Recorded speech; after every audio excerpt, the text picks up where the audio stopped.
Section V. The human experience of environment, understanding the problem and its solutions, opinions of the general public as well as the public's daily habits, consumption, and commitments to reversing environmental degradation must also be changed. This issue gets to the heart of how the visual arts might contribute to bettering our climate crisis, which is the goal of all practitioners of contemporary eco-art. While scientists agree on the problems we now face, the scientific community has not been able to break through to fundamentally change daily lives and political agendas. The works of the artists in the following section demonstrate ways in which environmental issues are understood as personal issues, whether through the community of Washington, D.C., in Alma Thomas's paintings or a vision of New York City in the future in the digital media of Mel Chin, John Muir, c. 1902. Many early American environmental writers, such as Thoreau, Muir, and Leopold, wrote about their experience of nature from a solitary perspective, alone in environments such as forests. The artworks discussed in the following section all focus on different ways in which humans perceive and are affected by the environments in which they live. Although the preceding issues of land, pollution, and systems are all vital for understanding the intersections among ecology,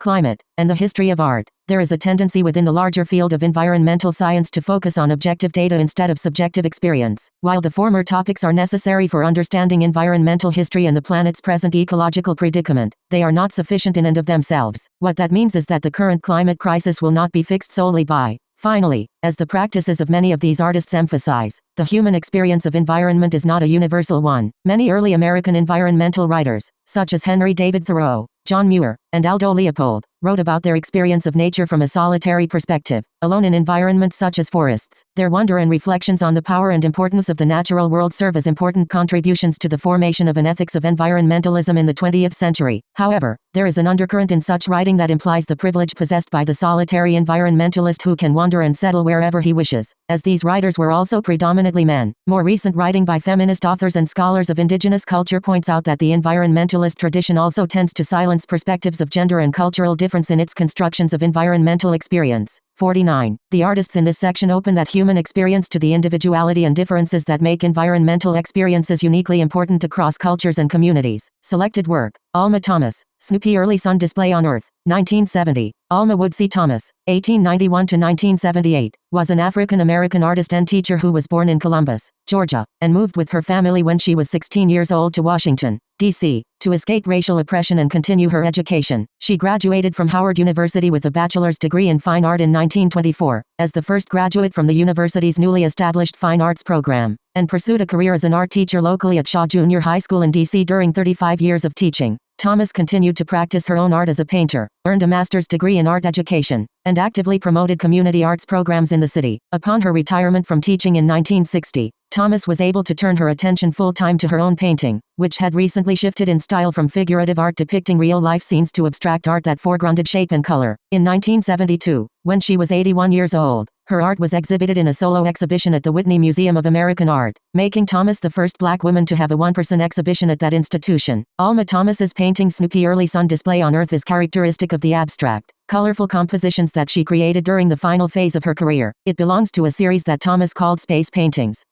Thomas's Space. Alma Thomas working in her studio, c. 1968. Paintings were inspired by recent photographs of photo by Ida Jervis. Alma Thomas Papers, c. 1894–2001. Archives of the planet Earth that had been taken by the Apollo American Art, Smithsonian Institution 10 and 11 missions undertaken by the U.S. National Aeronautics and Space Administration, NASA. Thomas created these space paintings at the same time as another series that she called Earth Paintings, which are named after blooms of flowering plants such as azaleas and cherry blossoms. Thomas displayed the two groups together at gallery and museum exhibitions. In both series, the surface appearance of paint seems to almost flicker in the spaces between the many dabs of pure, brightly colored oil paint that she applied to the canvas. The two series also share a fascination with spherical forms, which, in the case of Thomas's space paintings, plays upon the appearance of the whole Earth. My space paintings, she once commented in a written artist statement, are expressed in the same color patterns as my Earth paintings, with the canvas forming intriguing motifs around and through color composition. 50. The close relationship the artist saw between space and Earth is significant for the history of environmental art, because her painting addressed a divide in thinking at the time between local and global ideas of ecology. Thomas's abstract paintings do not belong to contemporary eco-art because their ethical orientation hadn't yet fully formed. Her abstract paintings were created, instead, in the midst of a shift within environmentalism. This shift occurred both within the visual arts and more broadly in American culture. This transition can be read in her painting Snoopy, Early Sun Display on Earth, which is named after the Snoopy lunar module from Apollo 10. The painting, therefore, would appear to be a view of a solid figure, a planet, against a negative ground. deep space. Yet looking more carefully, the viewer can note that her application of paint presents a surface or perhaps even a screen against which light seems to reflect and permeate, rather than a solid orb suspended in a void. The viewer might also note the scale of Thomas's brush strokes, which are dabs approximately 1 inch wide. These are small enough to suggest the multitude of an entire planet teeming with diverse forms of life, while at the same time being too large to fit with common conceptions of continents or countries that we use to understand the planet's terrestrial surface. The closeness of Thomas's strokes, their implied detail, invites the viewer to envision the subject of this painting as in fact a great deal smaller and closer at hand than the Earth in its entirety would be. As in Thomas's Earth and other space paintings, there is an ambiguous sense of depth in Snoopy that defies any secure sense of whether the picture plane is very close or very far from the implied recession of depth depicted. During the period in which Thomas made her Earth and space paintings, her local community of Washington, D.C., was the center of a national beautification campaign pioneered by Lady Bird Johnson, First Lady of the United States at the time, through her Committee for a More Beautiful National Capital. Johnson's broader approach to beautification was not limited to planting the kind of flowers and trees that would inspire many of Thomas's paintings, but also encompassed creating cleaner water and air, and building roads and park areas, which she considered an integral part of our national life. 51 Johnson's approach to environmentalism is especially resonant with Thomas's practice, not only for its impact on the artist's daily experiences in Washington, but also for how it addressed the natural environment. A view of Earth rising above the lunar horizon photographed from the Apollo 10 lunar module in May 1969. Alma Thomas's space paintings were inspired by recent photographs of the planet Earth that had been taken by the Apollo 10 and 11 missions. Expanded environmental policies were one of the notable achievements of President Lyndon B. Photograph of Alma Thomas at her Whitney Museum of American Art exhibition opening in 1972. Thomas was the first black woman to have a 1% exhibition at that institution. Photo via Alma Thomas Papers, c. 1894-2001. Archives of American Art, Smithsonian Institution. Johnson's time in office. The Clean Air Act of 1963 was followed by the Wilderness Act, 1964, and the creation of 2 national parks, North Cascades and Redwood, 1968. Lady Bird Johnson was also particularly attentive to making environmentalism an inclusive movement. In a 1967 speech, for instance, she declared that the environment is where we all meet, where we all have a mutual interest. It is the one thing that all of us share. 52. This statement is largely in keeping with the all-inclusive vision of environmentalism promoted during the late 1960s and early 1970s by other public environmentalists, such as Stuart Brand,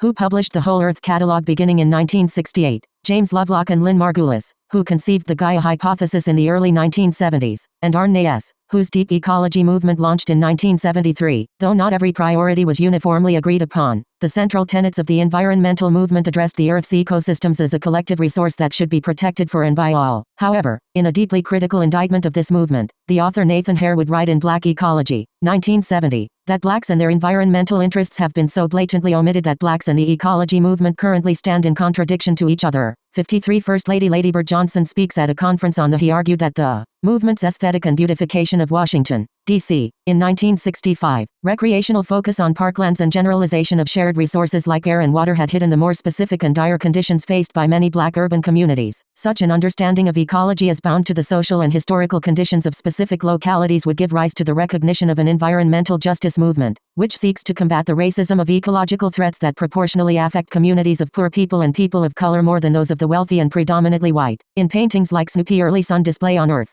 the relationship between Alma Thomas's local experience of Washington, D.C.'s beautification and the global experience of NASA's photographs of the whole Earth from space is crucial. Thomas never claimed to address environmental issues or racial issues in her painting, instead defining her own unique idea of beauty. Through color I have sought to concentrate on beauty and happiness, she once stated, rather than on man's inhumanity to man.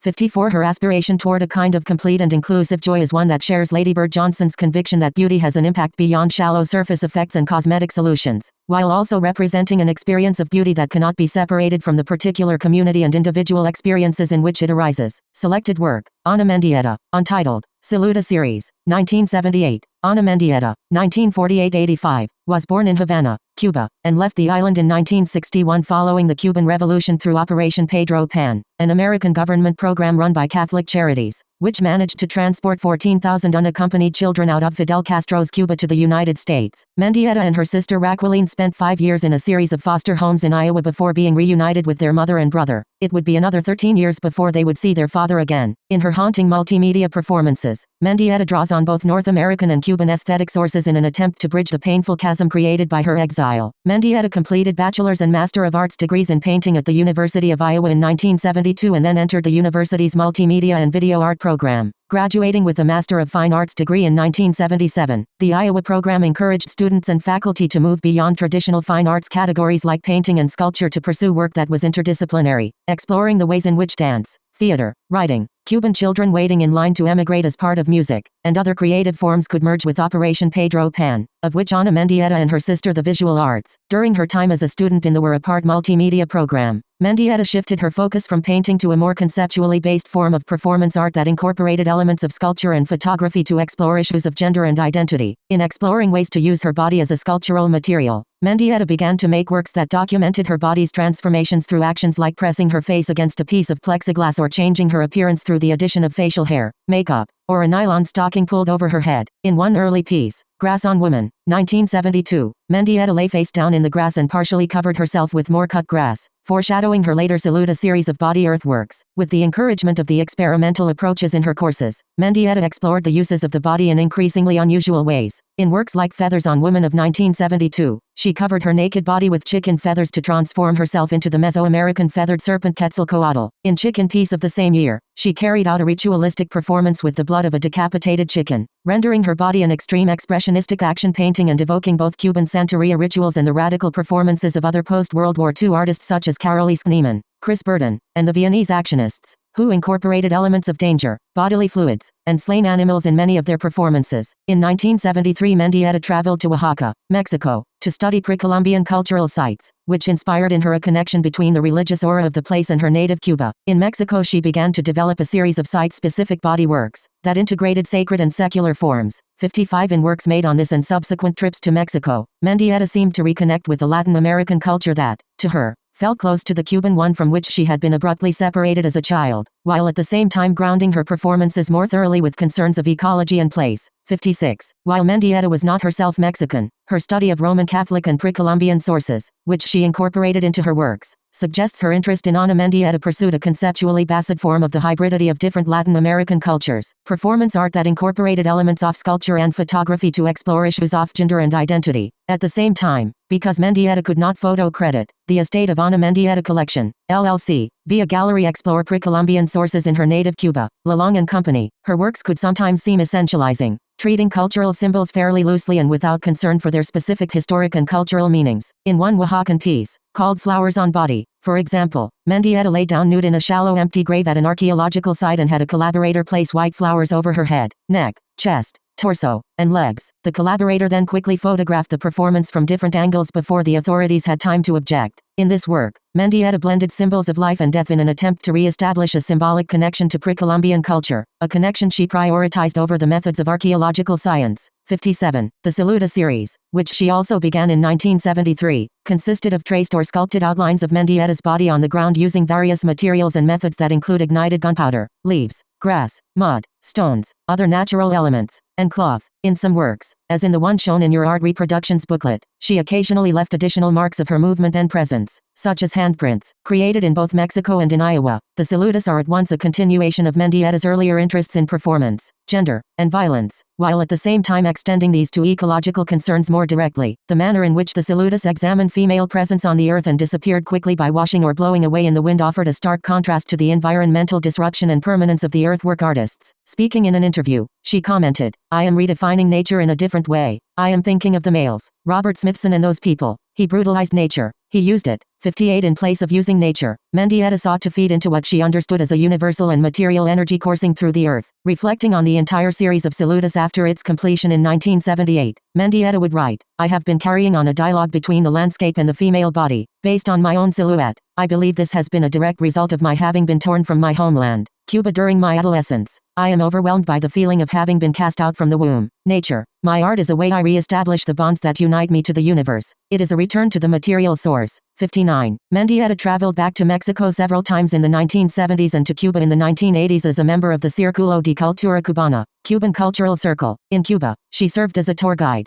created and exhibited her own work, and met and made connections with other Latin American artists, always interested in the connections between art, ecology, and ideology. When traveling to Cuba, Mendieta carried ideas about recent art movements, like land art, performance art, multimedia art, and feminism, conveyed information through art magazines, and translated magazines and books for her interlocutors. In return, the young Cuban artists in whose circle she found herself shared their knowledge of the Afro-Cuban religious cult of Santeria and the Taíno, an indigenous tribe of the Caribbean in which Mendieta was interested. 60. Although herself raised Catholic, Mendieta remembered the cultural significance of the Afro-Caribbean practice of Santeria from when she was a child on the island and freely borrowed its use of elemental natural materials as a means of infusing spiritual power or, as she would put it, magic, into her art. 61. In this way, Mendieta's personal experiences of displacement and crossing cultural boundaries informed her practice of environmental art that replaced the ambition for making permanent earthworks with one of ephemerality and leaving behind no trace. Artworks such as spiral jetty and double negative are uncoded with respect to gender. In a male-dominated art world, the result is that each work nevertheless communicates as implicitly masculine. Against this tendency, Mendieta sought to explicitly connect her identity as a female artist to a greater maternal understanding of nature. A practitioner of Santeria in Old Havana, Cuba, Mendieta remembered the cultural significance of the Afro-Caribbean practice of Santeria from when she was a child in Cuba, and it influenced her art. Selected work: Rebecca Belmore, Amy Iawachumamamawan, Speaking to Their Mother, 1991. Rebecca Belmore is an indigenous multidisciplinary artist who was born in Uppsala, Ontario, Canada in 1960. She is a member of the Laxall First Nation, which is culturally and linguistically Anishinaabe. After growing up in northwestern Ontario, Belmore left her family in their small hometown to attend a predominantly white high school in the city of Thunder Bay, spending summers with her maternal grandmother, who maintained a traditional lifestyle of harvesting food from the land. 62. After briefly quitting high school, Belmore was encouraged by a teacher to enter a local art contest, which she won, and later enrolled in the Ontario College of Art. 63. During her time in art school, Belmore began to develop alter egos as characters in her performance art to bring attention to issues and histories of indigenous struggle in North America. Recognized internationally for artwork spanning not only performance, but also video, sculpture, and photography, she has been honored with membership to the Royal Canadian Academy of Arts, Canada's Governor-General's Award in Visual and Media Arts, and in 2005 was the first Indigenous person chosen to represent Canada at the Venice Biennale. Belmore's varied approaches to art production and display arise in response to the political and social condition of Indigenous communities. Amy Iawachumamamawan, Speaking to Their Mother was created initially in 1991 as a response to a 78-day political standoff called the Kanesatake Resistance or Oka Crisis, from July 11 to September 26.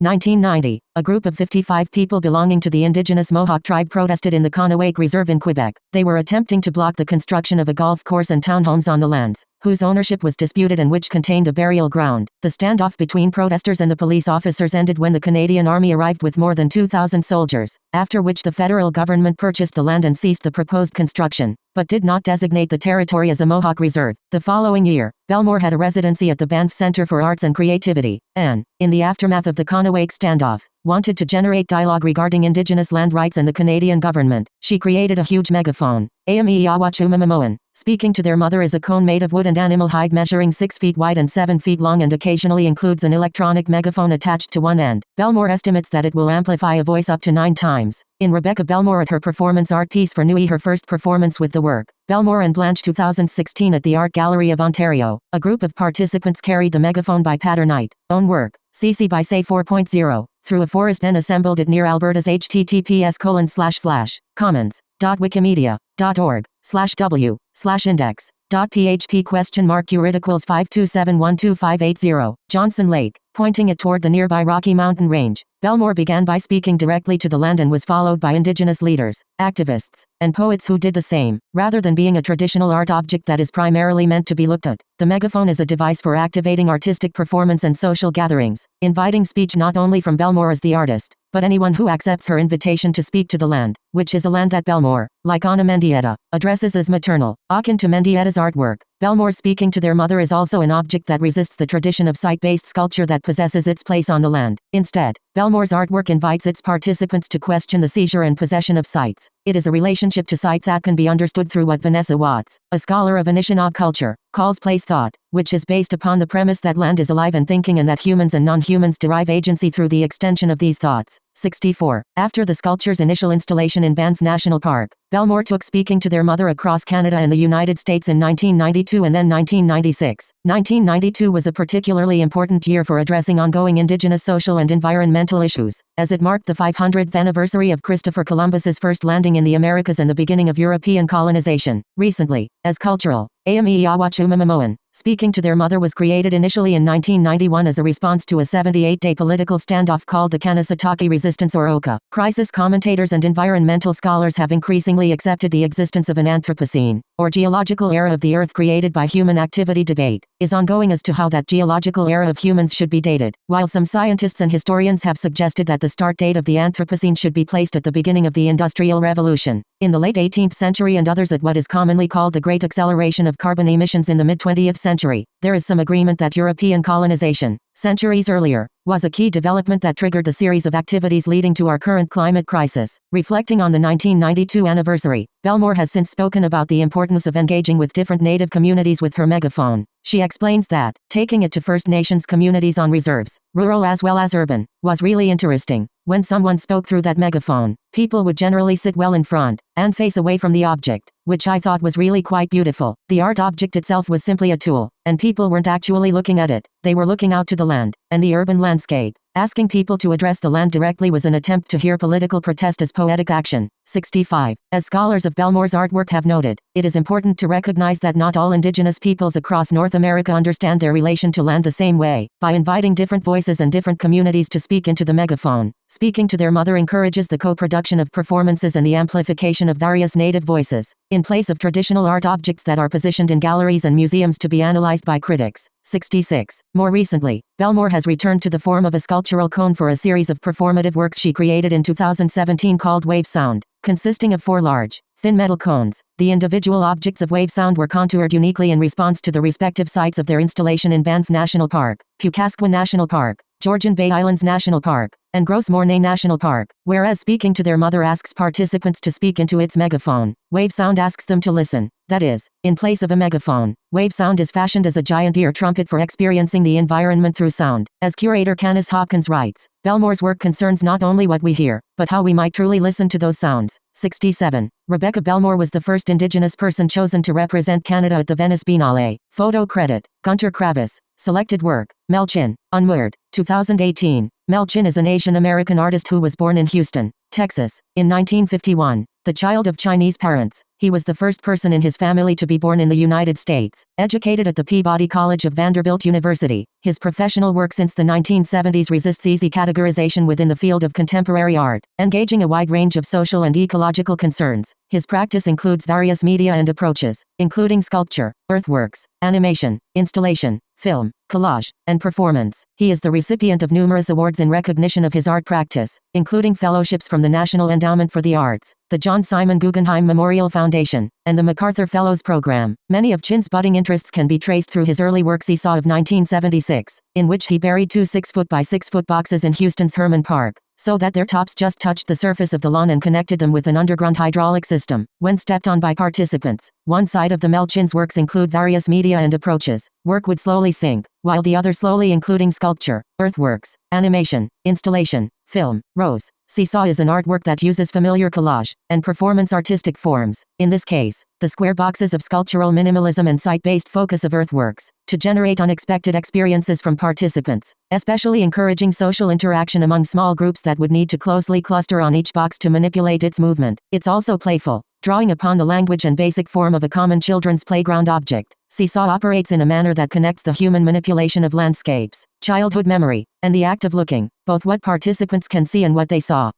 A similar sense of surprise is central to a work titled In the Name of Place that Chin created collaboratively as one member of the Gala Committee, a large collective made up of students, artists, critics, set decorators, and producers. Gala was formed between the University of Georgia, GA, and California Institute of the Arts in Los Angeles, LA, and from 1995 to 1997 the Gala Committee created and placed 200 objects onto the studio sets of the hit soap opera Melrose Place. Their goal was to broaden the ideas and aesthetic horizons of their audience. Recognizing that television studios have dramatically shaped mass culture, the Gala Committee sought to work with commercial television by actively approaching it as a proper site in which to develop possibilities for education, to generate the transfer of information, and to layer narratives and poetic constructions. 68. The project was ultimately acknowledged to the public and displayed as an artwork in the Los Angeles Museum of Contemporary Art at its conclusion in 1997, and its objects were auctioned by Sotheby's, with profits being donated to education charities in Georgia and California. A similar sensibility for generating group-based creative action can be seen in the ongoing Funded project, which began in 2006 in New Orleans, Louisiana, in the aftermath of Hurricane Katrina and the crisis it posed for lead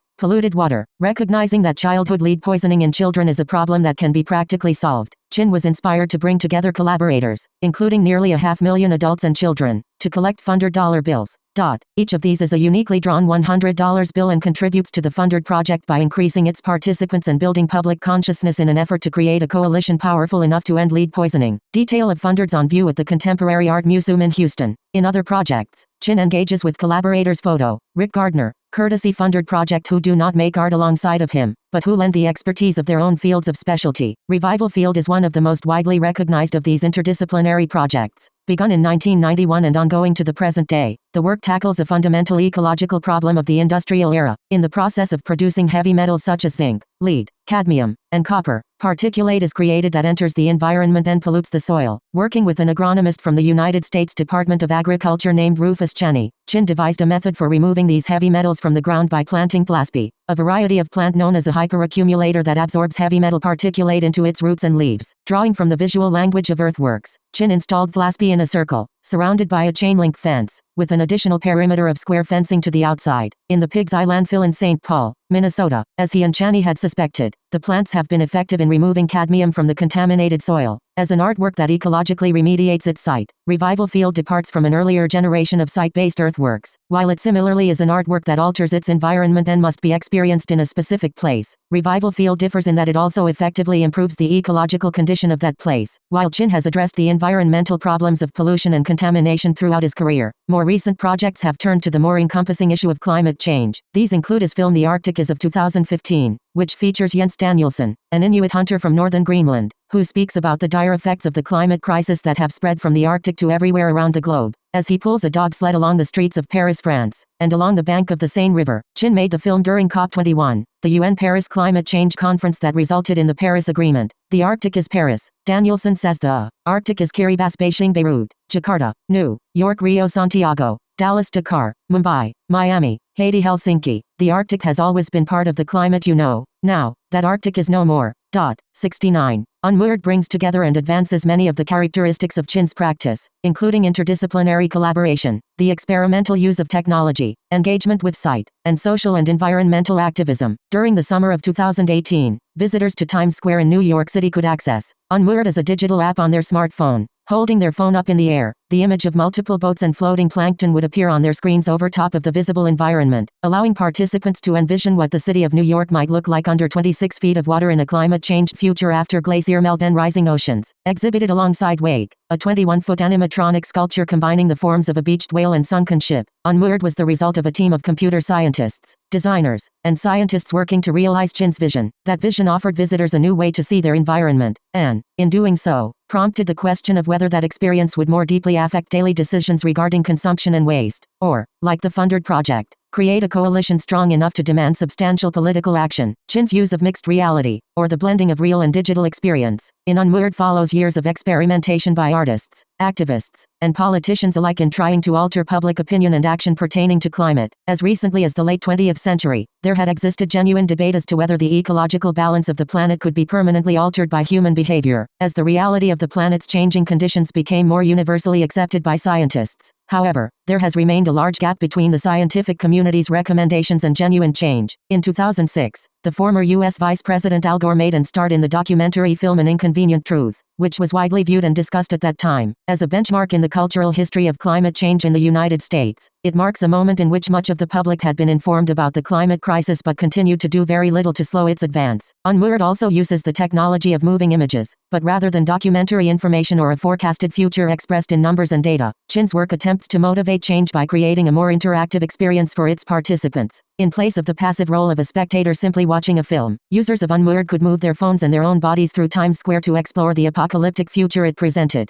Through mixed reality, participants could look around to the flashing LED billboards in Times Square that advertise a multitude of consumer goods, glance upward to the floating boats of a world after the disappearance of New York, and reflect on their own role in shaping the impending future. As an artwork that ecologically remediates its site, Revival Field departs from an earlier generation off-site-based earthworks. Selected work: Latoya Ruby Frazier, Shay Cobb with her mother Ms. Renee and her daughter Zion at Nefratity's wedding reception, standing outside the Social Network Banquet Hall, Flint, Michigan. From the series Flint is Family, Act 1. 2016-17. Latoya Ruby Frazier is an African-American artist and activist who was born in 1982 in Braddock, Pennsylvania. Her practice encompasses a range of media, which though centered on photography also includes video, performance, installation, and artists' books. Growing up in her grandmother's house in Braddock's poorest neighborhood, Frazier developed interests in drawing and painting before going on to study at Edinburgh University in Pennsylvania with the photographer Kathy Kowalski. There she developed further interests in the work of women photographers such as Julia Margaret Cameron and Carrie Mae Weems, before completing a Master of Fine Arts degree in photography from Syracuse University in 2007. Frazier's professional practice engages issues of social justice in the American experience, focusing in particular on the communities within the Rust Belt, a region south of the Great Lakes that experienced significant industrial decline beginning in the 1950s, where she grew up, went to school, and now teaches nearby as a professor at the Art Institute of Chicago, a recipient of the John Simon Guggenheim Memorial Foundation and MacArthur Foundation Fellowship. She was also the inaugural awardee of the Gordon Parks Foundation Steedle Book Prize for Flint is Family in 3 Acts, a book addressing the struggle of working-class families during the water crisis in Flint, Michigan. Frazier has cited the African-American photographer and filmmaker Gordon Parks as one of her inspirations.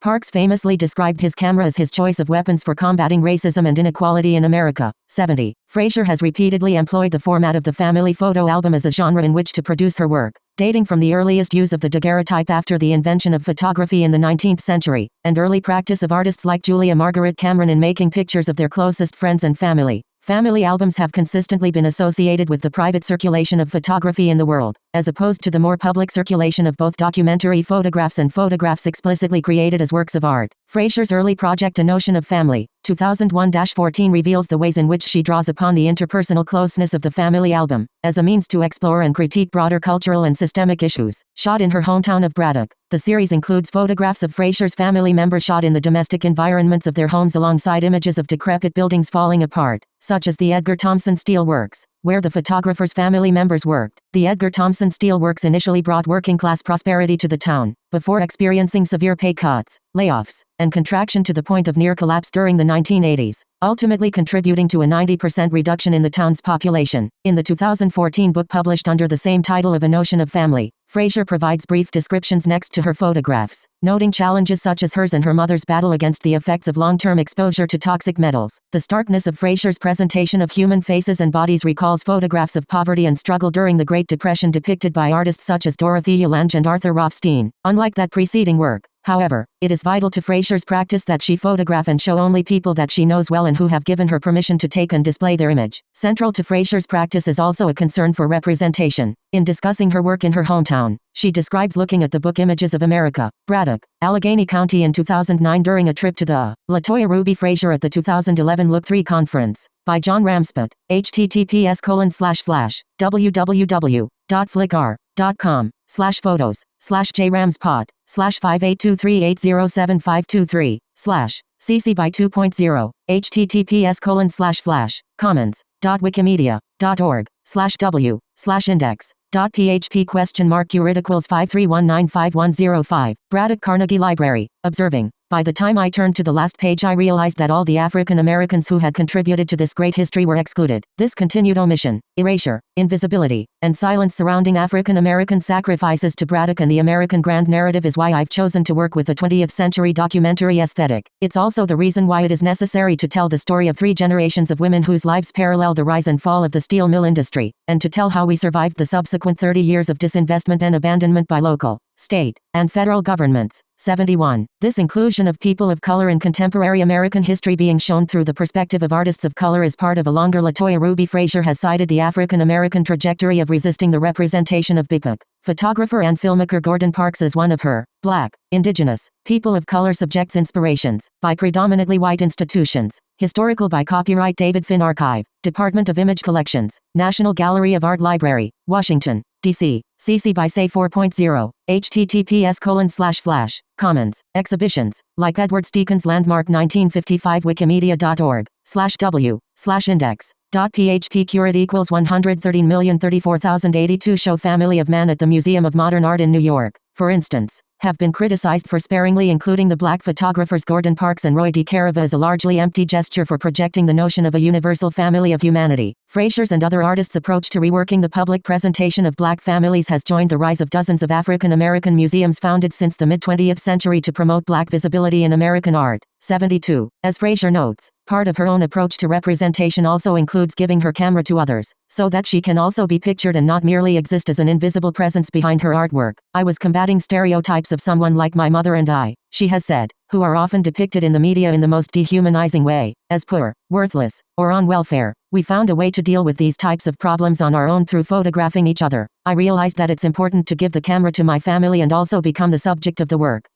73. In 2016, Fraser traveled to Flint, Michigan, and began the photographic series Flint is Family in response to that city's health crisis due to contaminated water. The crisis was triggered when Michigan's Governor Rick Snyder changed the supply of water to Flint from Lake Huron to the Flint River, a source that was polluted with toxic waste, and then sent the water through pipes that further polluted it with lead. Similar to Braddock, Flint is a Rust Belt city that has been stricken with poverty after the closure of its industrial manufacturing plants, which in Flint were tied to General Motors and the automobile industry. Today, the population has shrunk from a high of around 250,000 in the 20th century to about 100,000 residents, the majority of whom are black and living in poverty. 74. Fraser spent 5 months in Flint, getting to know 3 generations of women in the Cobb family: Shay, a poet and school bus driver; Ms. Renee, Shay's mother; and Zion, Shay's daughter. All 3 women are pictured together in a close embrace in the photograph from Flint is Family that is included in your art reproductions booklet. In 2016, Fraser published a selection of photographs in Elle magazine that depict the disaster in Flint and the struggles of the Cobb family. As in her prior work, Fraser's response to catastrophe focuses on the individual experience of a family and sheds light on environmental racism, or the disproportionate ecological hazards directed at communities of color. Fraser subsequently published her photographs in an artist's book with the expanded title Flint is Family in 3 acts. In Building Meaningful, protesters demand clean water outside of Flint City Hall in relationships with the people that she photographs. Flint, Michigan. In October 2015, Fraser resists the tendency of documentary photo by Christian Randolph, Flint Journal photographers to pass quickly through disaster zones and move on. In addition to the months she spent in Flint, she next conceived of 2 additional acts in her project. After the Elle publication, the second act followed Shay and Zion Cobb to their family's ancestral home in Newton, Mississippi, where they have since moved, and where they now drink fresh water from the land. For Act 3, Fraser returned to Flint and was frustrated to see that the city still wasn't providing safe water and, by 2019, had absolved the government officials accused of causing the crisis. Working with a local poet, named Amber Hassan, Fraser documented citizens drinking fresh water obtained from a 13-ton atmospheric water generator, which was shipped from a military base in Texas and purchased with funds largely provided by Fraser. The photographs in Acts 1 and 2 are black and white. Those in Act 3 are in color. In using money from the making of her own art to enact genuine change in the places she photographs, Fraser demonstrates the ability of visual art to empower. As she states, no matter how dark a situation may be, a camera can extract the light and turn a negative into a positive. In creating Flint is Family in 3 acts, I see the role of photographs as empowering and enacting visible change. In Act 1, the photographs bear witness and reclaim history. In Act 2, the photographs reveal a hidden narrative. In Act 3, the photographs are a catalyst for obtaining resources. 75. Section V Summary 6. The human experience of environments is a vital topic in contemporary eco-art because it can help to change the ways that people imagine and behave in the world. 6. When thinking about the human experience of environments, it is also important to distinguish between the different identities and communities of people in relation to their environment because environmental experiences are not universal. Selected work. Alma Thomas, Snoopy, Early Sun Display on Earth. 1976. Alma Thomas was an artist and teacher who, at age 81, became the first black woman to have a 1% exhibition at the Whitney Museum of American Art. 6. Snoopy Early Sun Display on Earth is characteristic of the abstract, colorful compositions that Thomas created during the final phase of her career and is part of her series Space Paintings. 6. Thomas's series Space Paintings and Earth Paintings coincided with the rise of an environmental movement in the United States. Was the first indigenous person chosen to more locally in her home of Washington, D.C., represent Canada at the Venice Biennale. Her abstract paintings also coincided with Lady Six Belmore's varied approaches to art production. Bird Johnson's efforts on behalf of local and displayer eyes in response to the national beautification, political and social condition of indigenous. 6. Thomas's paintings,